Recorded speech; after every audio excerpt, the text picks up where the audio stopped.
बलरामपुर से युगल शुक्ला की रिपोर्ट। पत्रकार राकेश सिंह निर्भीक हत्याकांड का पुलिस ने किया खुलासा।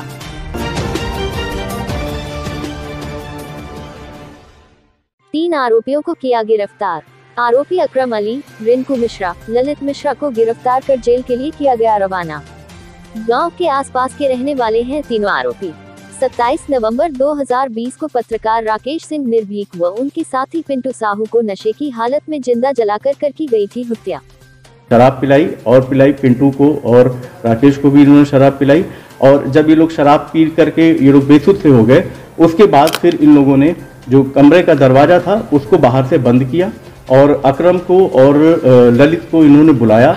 और अकरम चूंकि फायर टेक्निक्स के अंदर ये मास्टर था, उसने अपने पास जो सैनिटाइजर होता है, अल्कोहल बेस्ड सैनिटाइजर होता है, उसका प्रयोग करके इन लोगों के ऊपर छिड़क करके आग लगा दी और बाहर से इन्होंने साकल लगा दी और एक पैडलॉक भी इन लोगों ने बाहर से लगा दिया।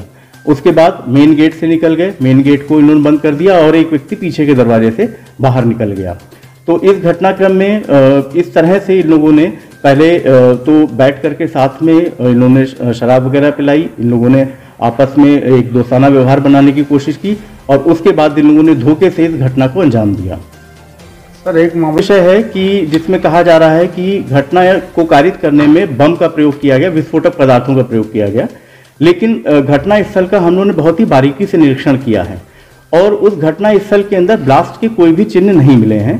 सबसे पहली चीज तो ये है कि जो गैस सिलेंडर रखा हुआ है किचन में, वो सिलेंडर इंटैक्ट है, सिलेंडर में ब्लास्ट नहीं हुआ है।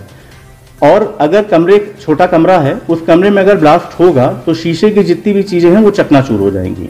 वहां पर 2 कंप्यूटर्स रखे हुए हैं राकेश निर्भीक के, उन दोनों की स्क्रीन बिल्कुल इंटैक्ट है, कहीं पे एक खरोंच भी नहीं है।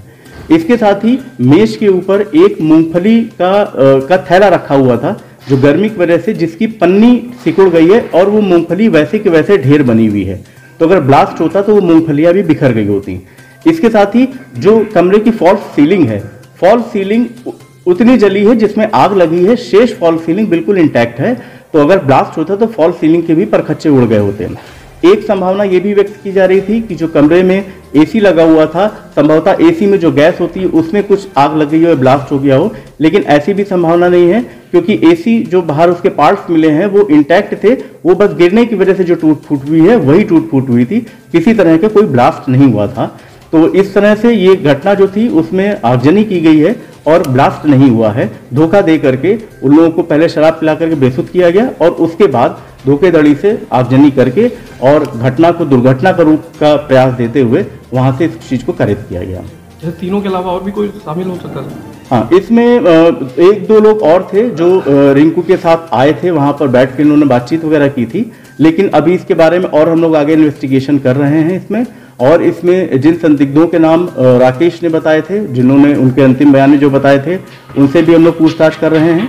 तो इसमें बहुत जल्दी हम लोग और भी घटना में किस तरह से कौन कौन लोग शामिल थे उनका हम लोग अनावरण करेंगे। इसमें 27 नवंबर की रात को जनपद बलरामपुर के थाना कोतवाली देहात में एक गांव है कलवारी, वहां पर एक घटना घटी थी जिसमें एक पत्रकार है यहाँ के दैनिक राष्ट्रीय स्वरूप के श्री राकेश सिंह निर्भीक, इनके घर में आग लगने की घटना हुई, जिसकी वजह से इनके एक मित्र हैं पिंटू साहू, उनकी मौके पर ही मृत्यु हो गई और राकेश सिंह की मृत्यु इलाज के दौरान हुई। तो इसमें पुलिस ने तत्काल कार्रवाई करते हुए घटना स्थल को संरक्षित किया और उसके बाद वहां पर घटना स्थल की बहुत ही गहराई से उन्होंने छानबीन की। इसमें सभी वरिष्ठ अधिकारियों ने देखा, डीआईजी साहब भी आए थे, उन्होंने भी घटना स्थल की पूरी छानबीन की। तो इस घटना स्थल को देख करके ये लग रहा था कि जो मुलजिम है उन लोगों ने ये प्रयास किया कि इस घटना को एक वो दुर्घटना का रूप दे दें, लेकिन उसमें उन्होंने कई सारी ऐसी चूकें कर दी जिसकी वजह से वो जो दुर्घटना होनी चाहिए थी वो साफ लग गया कि इसमें किसी की साजिश है। इसमें फिर हम लोगों ने संदिग्ध जो हम लोगों के निकल करके आए, जितने भी हम लोगों को मुखबिरी के माध्यम से, सर्विलांस के माध्यम से मिले, तो लगभग 17 लोगों से हम लोगों ने पूछताछ शुरू की इसमें। और जब पूछताछ इसमें शुरू की तब इसके अंदर रंजिशों का एंगल निकल करके आया। राकेश सिंह निर्भीक एक पत्रकार थे और काफी निर्भीक पत्रकार थे, तो उन्होंने कई बार ऐसा था कि कई लोगों के खिलाफ लिखा था और अभी हाल में ही उन्होंने अपने वीडियो में भी बताया था कि जो उनके गांव के प्रधान थे उनके खिलाफ ये लिख रहे थे। तो इस एंगल से भी हम लोगों ने जब देखने की कोशिश की तो इसमें पूरा घटनाक्रम इस तरह से निकल के आया कि जो पिंटू सिंह थे, पिंटू साहू ने कुछ समय पहले एक गाड़ी बेची थी ललित मिश्रा को, 4 व्हीलर एक गाड़ी थी, और इसके पेमेंट को लेकर के विवाद था। पिंटू का कहना था कि ललित ने पूरा पैसा नहीं दिया है। तो 27 तारीख की शाम को ललित के बीच में और पिंटू के बीच में, इन लोगों के बीच में बियर बार की दुकान के आगे काफ़ी कहासुनी हुई और इसी बात को लेकर के झगड़ा हुआ। उसके बाद फिर पिंटू ने चूंकि शराब पी रखी थी, इस वजह से उनको कुछ उल्टी वगैरह हुई, तो उनका एक मित्र उनको उनके घर के पास छोड़ गया, लेकिन फिर वो वहाँ से राकेश निर्भीक उनके मित्र थे, इनके घर चले गए। अच्छा, जब ये पिंटू से विवाद हुआ ललित का, तो ललित ने सबसे पहले अकरम को कॉल किया।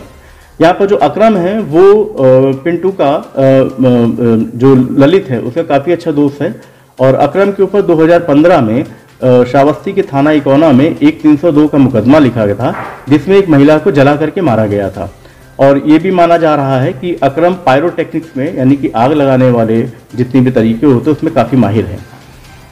फिर अकरम और ललित ये दोनों लोग एक अपने मित्र की पार्टी में गए, और वहाँ से पार्टी के बाद इन्होंने शराब वगैरह पी करके ये वहीं कलवारी गांव के आसपास थे। ये दूसरा एंगल ये है कि राकेश निर्भीक जो उनके गांव के प्रधान थे, प्रधान सुशीला देवी थी, और उनके जो 2 बेटे थे रिंकू और बाबू, रिंकू मिश्रा और बाबू मिश्रा, ये लोग ही पूरा काम देखते थे।